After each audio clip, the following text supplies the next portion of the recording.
Light, camera আর Glamour. একই মঞ্চে শাহরুখ, করণ, কৃতি শ্যানন, কাজল সহ এক ঝাঁক তারকা। এ যেন বহু প্রতীক্ষিত এক উৎসবের রাত। তারকাদের মন মাতানো পারফরমেন্স তো ছিলই, কিন্তু সবার নজরে ছিল ব্ল্যাক লেডি। আসরে সবচেয়ে বেশি আলো কুড়িয়েছে লাপাতা লেডিস।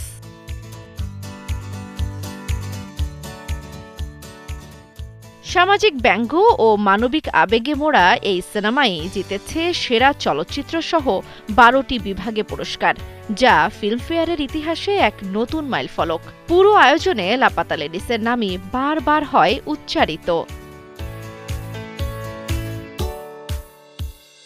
এই আয়োজনে আজীবন সম্মাননা পেলেন দুই কিংবদন্তি, জিনাত আমান ও শ্যাম বেনেগাল।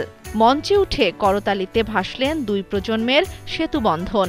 একদিকে বাণিজ্যিক দাপটে লাপাতা লেডিস, অন্যদিকে সমালোচকদের প্রশংসিত আই ওয়ান্ট টু টক। দুই ধারার দুই সিনেমা যেন ভারসাম্য তৈরি করেছে এবারের ফিল্মফেয়ারে। জান্নাতুল দোলনা, ৭১।